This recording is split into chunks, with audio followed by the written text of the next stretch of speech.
Assalamualaikum warahmatullahi wabarakatuh.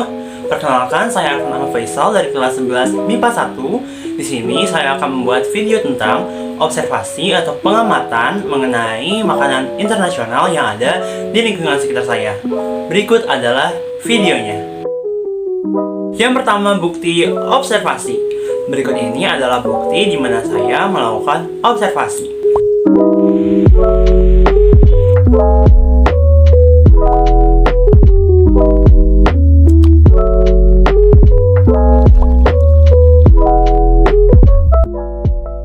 Yang kedua, nama makanan. Nama makanan yang saya observasi itu adalah kebab mini. Nah, kebab mini yang saya pesan itu adalah kebab mini yang komplit. Yang ketiga, jenis bahan pangan. Adapun kebab mini itu didominasi oleh jenis bahan pangan hewani, yaitu pada dagingnya dan juga sosisnya. Selain bahan pangan hewani, ada juga bahan pangan nabatinya, yaitu pada tortillanya atau roti pada kebab, dan juga ada sayur-sayuran seperti tomat, timun, selada, dan lain sebagainya. Yang keempat, peluang usaha. Sebelum itu, kita harus tahu dulu apa sih itu peluang usaha. Peluang usaha menurut detik.com adalah kesempatan dan usaha yang berupaya untuk mencapai tujuan yang diinginkan dengan berbagai daya yang dimilikinya. Nah, sederhananya, peluang usaha adalah suatu kesempatan yang dimiliki oleh seseorang untuk mencapai tujuan. Bisnis kebab merupakan bisnis yang biasanya dijalankan dalam bentuk wiralaba. Pembisnis bisnis kebab dari menengah ke bawah ini sangat mudah untuk melakukan bisnis ini. Dengan sistem bisnis wiralaba, maka akan semakin mudah untuk kita memperoleh keuntungan tanpa modal yang besar. Menurut saya, peluang dari bisnis kebab mini ini sangatlah besar. Mengapa demikian? Karena yang pertama, kebab ini dimakan pada saat hujan dan juga panas, itu akan tetap nikmat dimakannya. Lalu yang kedua, kebab ini sangatlah praktis untuk dimakan dan juga mengenyangkan.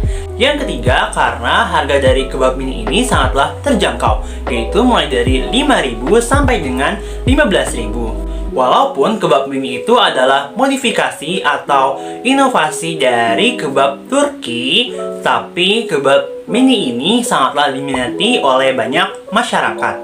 Yang terakhir, yang terpenting, yaitu kebab mini ini sangat mudah untuk diinovasikan sesuai dengan tren dan zamannya. Jadi akan lebih banyak lagi variasi-variasi dari kebab mini di kedepannya. Seperti yang disebutkan sebelumnya, bahwa bisnis kebab mini dengan jenis usaha wiralaba tentu sangat mudah untuk memperoleh keuntungan dengan modal yang minim.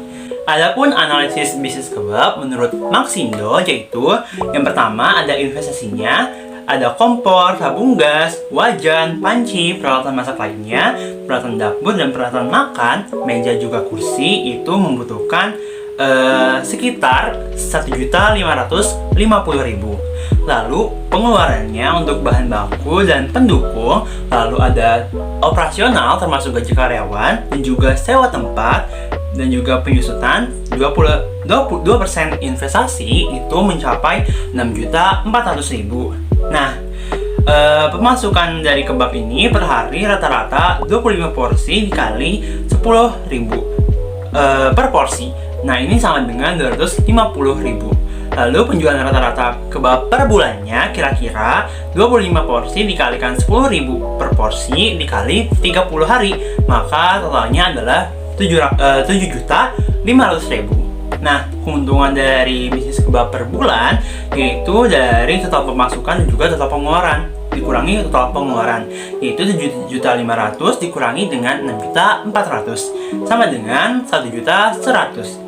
Nah, jadi lama balik modalnya itu adalah total investasi dibagi dengan keuntungan, yaitu 1.550.000 dibagi 1.100.000 sama dengan 1,4 bulan. Itulah kira-kira balik modal dari usaha bisnis kebab ini menurut Maxindo. Untuk rinciannya saya akan mencantumkan link dari artikel Maxindo ini di deskripsi di bawah. Untuk memaksimalkan usaha bisnis kebab ataupun bisnis apapun itu, itu, kita harus mempunyai lokasi penjualan yang strategis. Contohnya di lingkungan saya yaitu di sekitaran pasar Centraland. Nah, lokasi penjual kebab yang saya kunjungi juga tempatnya sangat strategis, di mana banyak orang yang berlalu lalang mencari makanan, sehingga kemungkinan besar orang-orang juga akan tertuju pada penjual kebab mini itu. Yang kelima, pembahasan dan kesimpulan. Pembahasan yang pertama yaitu penjelasan tentang kebab. Kebab adalah makanan oriental dari Timur Tengah, yaitu Turki, yang berbahan dasar daging sapi atau daging domba yang dipanggang dengan ukuran kecil atau pipi. Di Timur Tengah itu sendiri, sebenarnya kebab itu langsung disajikan di piring, lalu dimakan. Tetapi di Eropa itu kebab ini ditambahkan dengan tortilla. Jadi tortilla atau roti kebab ini diisi dengan bahan kebab, itu dagingnya, baru dimakan. Di Indonesia sendiri, kebab biasanya disajikan dengan tortilla atau roti kebab dan juga diisi dengan daging atau sosis dan juga sayur-sayuran seperti tomat, timun, dan juga selada, dan dibumbui dengan saus seperti saus cabai dan juga saus tomat, dan ditambahkan mayones. Nah, adapun inovasi lainnya di Indonesia selain kebab daging, seperti yang di lokasi kebab yang saya beli itu, ada juga kebab dengan isi pisang, yaitu kebab manis. Nah, kebab manis ini biasanya juga ada yang tortillanya atau roti kebabnya itu berwarna hitam. Pembahasan selanjutnya adalah sejarah kebab. Menurut IDN Times, sejarah kebab yaitu pada abad ke-8, kebab ini menyebar dari Persia ke seluruh Timur Tengah. Lalu pada abad ke-15 barulah sampai ke India. Nah, pada abad ke-16, tentara Turki mempopulerkannya ke seluruh dunia. Jadi, menurut IDN Times, kebab ini berasal dari Persia, bukan dari Turki. Namun, pada umumnya kita mengetahui bahwa kebab itu berasal dari Timur Tengah. Jadi, bisa dari Persia, bisa dari Turki, dan juga bisa dari Arab Saudi, dan juga negara di Timur Tengah lainnya.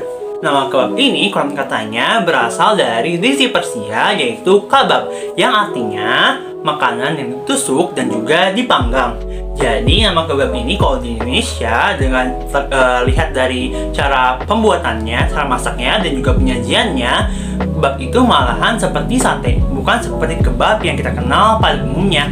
Maka dari itu, yang kebab yang kita biasa di Indonesia ini sebenarnya inovasi dari kebab yang biasanya disajikan di Eropa. Pembahasan yang ketiga yaitu cara membuat kebab.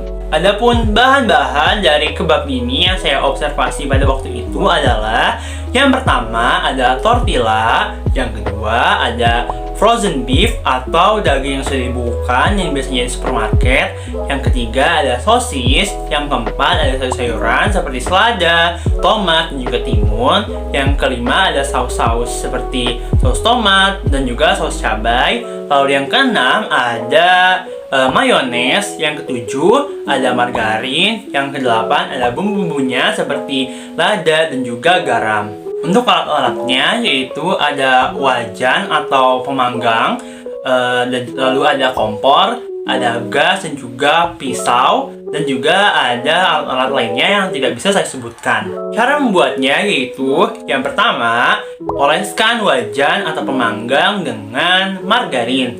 Lalu yang kedua, panggang tortilla, sosis, dan juga frozen beef. Nah, tortillanya ini dipanggang hingga kecoklatan. Jika tortilla sudah cukup masak, sajikan tortillanya, lalu isi dengan daging dan juga sosis yang sudah dipanggang. Lalu tambahkan sayur seperti sayur selada, tomat, dan juga timun. Setelah itu olesi dengan mayones dan juga beri saus tomat atau saus cabai, itu sesuai selera, dan juga lalu lipat tortilla sehingga menjadi bentuk kebab pada umumnya. Setelah itu kebab yang sudah jadi disajikan di kemasannya seperti ini. Itulah tadi bahan-bahan, alat, dan juga cara membuat kebab mini. pembahasan selanjutnya yaitu manfaat dari kebab. Adapun manfaat kebab menurut IDN Times, jadi selain nikmat kebab ini, kebab juga pastinya memiliki banyak manfaat karena ada isiannya yaitu daging seperti daging sapi, daging ayam, dan juga daging lainnya, dan juga ada sayuran seperti selada, tomat, timun, dan saus-saus lainnya. Ini menyebabkan kandungan dari kebab itu sangatlah tinggi. Manfaat dari kebab adalah yang pertama, meningkatkan kinerja otak dan kecerdasan otak. Yang kedua, mencegah anemia dan juga obesitas. Yang ketiga, meningkatkan sistem kekebalan tubuh. Selanjutnya adalah kesimpulan. Kesimpulan yang pertama adalah kebab merupakan makanan oriental yang berbahan pangan dari hewani maupun nabati. Yang kedua, peluang usaha bisnis kebab ini sangatlah besar dikarenakan kebab ini merupakan makanan internasional yang biasanya di Indonesia ini dijual dengan harga yang cukup murah, dan juga kebab ini biasanya mudah untuk diinovasikan sehingga banyak kebab, variasi-variasinya itu sangat bervariatif sehingga banyak konsumen yang akan tertarik dengan kebab. Dan juga kebab ini hanya diperlukan modal yang cukup minim, tapi keuntungannya cukup besar. Yang ketiga, membuat kebab ini sangatlah mudah dan juga sangatlah praktis untuk dimakan. Yang keempat, kebab juga layak dimakan karena kebab ini memiliki banyak manfaat seperti yang disebutkan sebelumnya. Itulah tadi video mengenai observasi makanan internasional yang ada di lingkungan sekitar. Sekian dari saya, terima kasih atas perhatiannya. Mohon maaf bila ada kekurangan dan kesalahan dalam membuat video ini. Wassalamualaikum warahmatullahi wabarakatuh.